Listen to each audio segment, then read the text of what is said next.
Good evening from Lundove News here in Melbourne. And I was watching Facebook and YouTube, and I found this very interesting man. And today I realized we've met before. I had his phone number and I had a chat with him. So good evening to Sol here in Melbourne. Could you just tell us a little about how you explained this virus to people that you did the other night, and go for it. Yeah, thanks, Barry. Look, the whole thing is a total scam, and it's more serious than that. It's a biological arm of a takeover, a worldwide takeover by the New World Order, and it's a military coup. It doesn't appear to be, but it is, and you can see it. I mean, what's happening in Melbourne is unprecedented. This lockdown, I saw one person talk about it today on YouTube, that even in the depths of the Russian takeover, these things were not done to the people. Okay, what they're doing to us here in Melbourne. Anyway, the point being that there's three things. There's first of all the SARS-CoV-2 supposed virus, right? Now that's a total setup by these powers that be. And I'm a scientist. I'm trained in science, in physics and applied maths, and I've got a scientific background. And I'm in touch with the very, very highest level microbiologists in the world, and particularly in Germany, right? And their papers confirm that this SARS-CoV-2 has never been isolated, right? So all of this nonsense, rubbish, and all the stuff you see on the internet is all computer generated. It is not real, okay? So that's the first step. The second thing is there's a supposed disease, it's called COVID-19, which has cold and flu symptoms, right? Guess what? It's never been defined scientifically. They've just said, oh, there's this terrible disease called COVID-19 and it's called cold and flu symptoms. They just made it up. They just created it. There is no scientific definition of this disease. And there are principles that make you, that you have to pass when you define a disease. And one of them is called Koch's principle, K-O-C-H-S, Koch's principles. And they've never done it, right? So the third thing is the RT-PCR test, right? Now, the Nobel Prize winner who created that test said explicitly, do not use this test to test for so-called viruses. It is an explicit statement. It cannot work, right? So what they've done, and they did this with many others before, right? And I personally believe they did it with AIDS. They create a test. So if you want to create a disease, right, what do? Simple, create a test. If it's green, you're healthy. If it's red, mate, you're in trouble. So they did that. They just created a test. Now, they set the parameters of the test, as they did with AIDS, that you don't want everyone sick because they'll catch you out, right? So you tweak the test so that only a certain percentage of people get it. So if you have too many people getting it, your death rate is too low, right? So your test's not going to work. So you tweak it so that you've just got enough people getting positive, enough people dying supposedly of the disease, and then you've got yourself, you're made, you take over the world. So they created this RT-PCR test, absolutely false. And one of the wonderful and quite humorous statements is that the president of Tanzania, who, the World Health Organization is really, really, if I may use the vernacular, screwed Africa. They've injected them with poisons, they've killed the people, they've made the women infertile, all through vaccines. And this is proven. This is not just, conspiracy theory stuff. This is factual. And so the president of Tanzania didn't trust WHO. So they did their own little tests, right? And they sent all their stuff in and they got positives.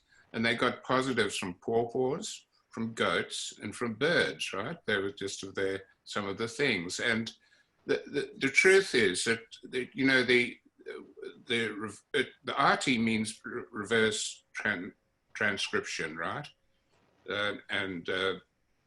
What they do is they have a very small segment of RNA, which is not, you know, DNA is the big molecule, but RNA is a smaller piece. And they reproduce it trillions and trillions of times. And then if they get a particular level, they say it's positive, right? And the thing is that they're reproducing RNA, you know, samples that are common in all living creatures, right?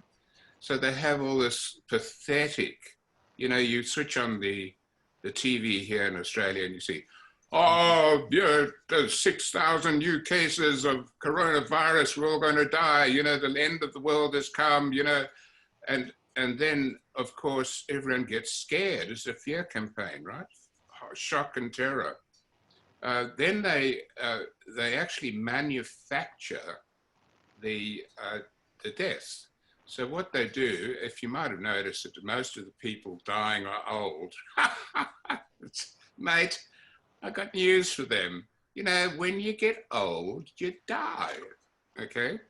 Now, why do you die? Well, you know, your immune system gets compromised, you get colds and flu, and by the way, you might even get a flu vaccine, you know, a few months before you die. We'll get into that one. And then, of course, you have heart attacks and cancer and, you know, diabetes, pneumonia, it just goes on and on. So what does the Bureau of Statistics do in Australia? And this is through instruction from WHO, you know, our wonderful, you know, health organization, right? So I'll just read you what they say, right? Yeah, I'll just put a little bit in there while you're getting ready there. Yeah, okay. It's amazing how this all happens when Donald Trump is up for re-election, and I just noticed today that the Democrats want postal voting, and without signatures and without any identification of the voters. They actually wanted to stockpile votes, so if they needed more, they could get them. And of course, Donald Trump says no. So this whole thing, in my opinion, and we're all entitled to our opinion, whether it be right or wrong, or whether the sheep, we call them, they're not really sheep, they're just people who don't want to know. And they comply because it's easier to comply than it is to complain. But the thing is, they do not want Donald Trump, and they do not want living men and women voting physically, because they can't rig that. And that's basically where we go back. That's why we have the shutdown. And places that are not shut down now will be shut down at the end of this month, because that's when the really voting starts in America. So, you're spot on. You're spot on, mate. So let me just read you verbatim, all right? This is from the Australian Bureau of Statistics. Recording COVID-19 death on the death certificate. The new coronavirus strain COVID-19 should be recorded on the medical cause of death certificate for all decedents where the disease caused or is assumed to have caused or contributed to death. What do you reckon? oh yes. Yes, well, another family member of the wife's side, an elderly man, which we're old. I'm 74, I'm 75 this year, if I make it. But anyway, I haven't had the flu in 50 years, so that's a good start. But anyhow, they died in the nursing home, over 80, with a heart attack, and the nursing home put down, this is actually on the radio, one of the radio stations, the musical ones, then they said he died of COVID, and they complained, and then they were told, well, here's $9,000, we got 25,000, here's 9, so that will pay for the funeral. Now, I heard that from a family member. I don't know how true it is, but it does make sense. Well, I can tell you something that is absolutely true, right? It comes from the United States. And hospitals are being paid $13,000 if someone dies of COVID, and $39,000 extra, I believe, if they are on a ventilator when they die, right? And that's some of the scams, and there's more and more scams. But I wanted, this one's wonderful, right? I'm hopefully a thinking person. So recently, on the 5th of May, I submitted a Freedom of Information request to the Australian Government Department of Health, right, to FOI 1709IR. And this is what I asked. Can you please release the data via return email to me on how many persons have supposedly died of COVID-19 in Australia and have received the flu vaccination in the last 3 months of their lives? Right? Fairly straightforward. I think they'd have the statistics, wouldn't you? Okay. On the 30th of June, after numerous governmental delays and deferrals, my request was denied. You know, the government have the exact figures. What are they hiding? Well, and I believe, just let me say it, I believe that even if it's not all, but a majority of these these unfortunate old age deaths, right, were vaccinated before they died. Well, they have to make money, so vaccination is money. The thing is, if this, can you look at I can't believe, you told me a few years ago that they could shut the whole world down. I wouldn't believe you. But yes. Even knowing what I did know, that the fact it was one world government, and I didn't realize they were this powerful, because there's no corporations, no governments, they're all corporations, state and federal. They're all owned and controlled by Washington. And as persons is a word I find obnoxious. As a person, you're already dead from the act of 1666 in September in London, as a papal bull where the Vatican declared all men and women dead and their possessions belong to the Vatican, right? So as a person, you're already dead. So men and women just don't fade away. You know, they have to actually physically die, but they're not. As a person, you're already dead. So it's the dead dying already. Yeah, well, there's another one while I think of it I want to bring up, and that's 5G, right? And I don't know if you know, but recently, just some days ago, 20-odd aircraft landed in Melbourne at 2 a.m. in the morning, and dear old Dan went out with his mates and shook hands with them all. He wasn't wearing a mask, apparently. And they switched off, apparently, and there's some, good people saying they've got evidence. They switched off all the cameras on the freeways, and all of that gear is 5G and surveillance gear, has been shoved into Melbourne. And as we are locked away, they are installing all this stuff everywhere, right? Now, the point I want to make is, there was a Senate inquiry in the States, and they got all the great telco bosses in, and they said, and this is recorded, it's on YouTube, you can watch it. They said, gentlemen, have you ever done any safety testing on 5G? And the guys weren't fazed by it. They just looked straight up and said no. And then the guy said, and have you assigned any budget to the, to testing? Oops, it says the internet's fading away. And then I think we're back on.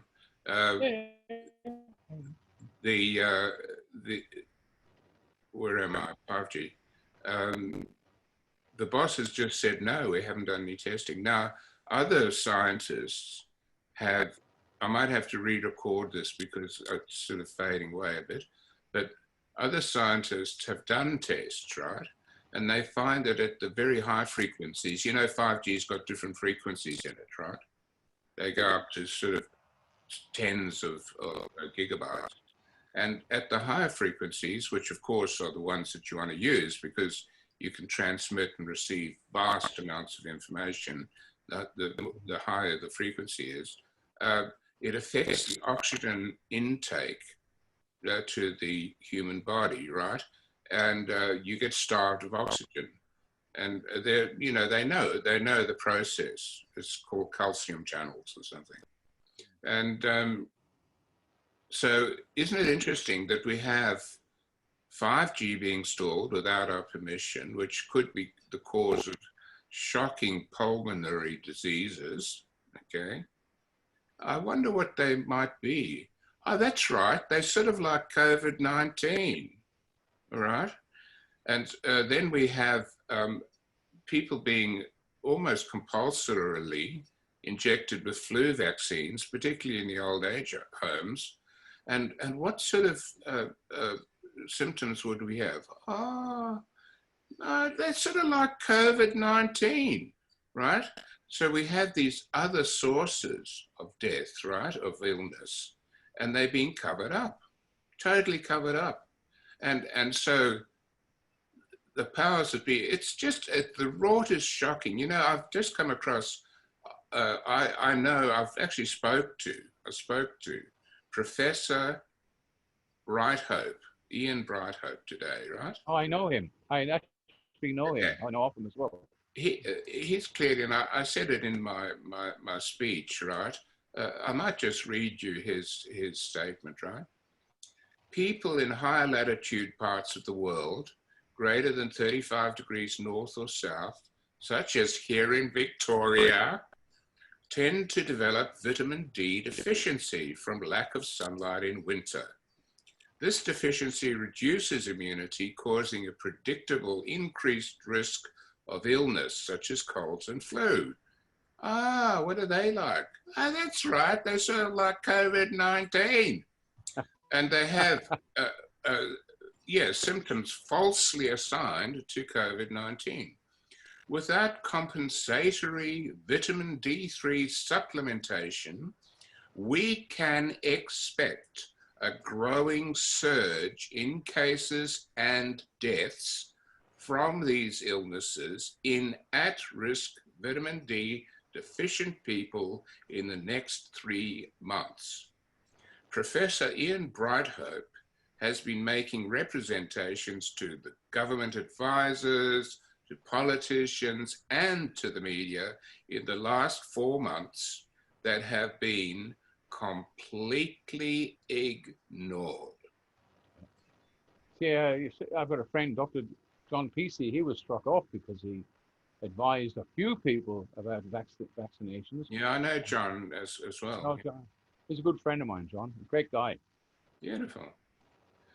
Can I keep raving or not? Oh, okay. Then, yeah, well, okay. Well, what do you want to talk about? Do you want to talk about something else on the same? Yeah, look, this is a subject as far as I'm concerned. This total scam, you know, it's just horrific, right? So Andrews has got another plan, and he won't tell people about it. Plus the fact when this virus thing is over, he'll come around and take your kids off you because they haven't been tested, and he'll take them off you because you haven't been vaccinated. You will not be able to leave the state again because you have not been vaccinated. And if you don't believe me, he's doing it right now. Look, I totally believe you, and I know this is the new world order, and we will be absolute slaves, and this is totally satanic. This is the satanic trying to take over the world, with take over control, make gazillions of dollars from everybody, killing whoever they want, just total control, right? Now, this is prophesied in the Bible, and so was, as you know, the mark of the beast, right? Which is going to be this ID that we get stuck in our body somewhere, and it's not going to succeed, right? Because it's been prophesied by many great people who've visited this planet that we are going into what's termed the golden age, right? And there's going to be this shocking disaster between the two ages. This is the Iron Age. It's called the Kali Yuga in the Vedic sciences, right? It's the age of terror and horror and wars and whatever, and I can go into that. I've got so much to say. I could keep talking forever. However, these Gateses and Faucis and satanic beings and dare I say it, Masonic people who I'm just learning about, and the New World Order and whatever, they're going to fail, okay? But in their failure, there's going to be disaster, right? And what's happening is we're all getting prepared for the end of times, right? And there, those of us who still believe in God, and the mainstream just seems to have sort of erased God. You know, if you believe in God, you're just a, you know, ridiculous person. You're not logical or professional or intellectual. You just, you know, off with the fairies, right? Well, God has become the opposition, you say, to the, if you believe in God, your allegiance is to a higher authority, not them. So they rub God out, remove it from the subject, remove it from schools, stop you going to church, Yes. and all to get you back into their control, so that you worship the government because they're going to protect you. which is basically Satan, right? So this is all going to unfold, and I'll say it. I mean, this is my strength, my belief, and I get wonderful experiences with Almighty God. In fact, I'll tell you just now about the one before the protest, which is it's really good. That the people who believe in God and believe in Jesus Christ, right? And I personally have no sort of border between religions, right? I see everyone who believes in God as one. That these people will be saved, right? They will go through this shocking terror, and the rest of them, all the sort of creatures that crawled out from under the rocks, the Faucis and the Gates and so on, will be just wiped off the planet. And that will be such a terrible time. It'll basically be hell on earth, right? And I think it's coming in the next few years. And we should prepare ourselves. This is just the beginning, you know, this COVID scam, right? And we need to prepare ourselves inwardly through prayer and through meditation and through clean living and good values. The ones that I particularly love are truth, unconditional love, virtue, which is a sort of a translation of a Vedic word dharma, and it in English you could say it's help ever, hurt never. Help ever, hurt never. Peace and non-violence. Anyway, so listen, well, this has been fantastic, this little chat tonight. We'll hope a lot of people look at it, and I hope people benefit from it. And everything we've said and done, it's our personal opinion. If you don't agree with it, you don't have to watch it. If you agree with it, spread the word and tell other people, because you mustn't give up hope. As far as in my personal opinion, which is not worth a great deal, it will be over in November. After November, the government will still clamp down if you allow them, but the elections will be over in the USA, and Donald Trump will get in, because without Donald Trump, we're all sunk. Anyway, Lundove News signing off. Thanks for watching. Catch you next time, and thanks, Sol, for hopping on.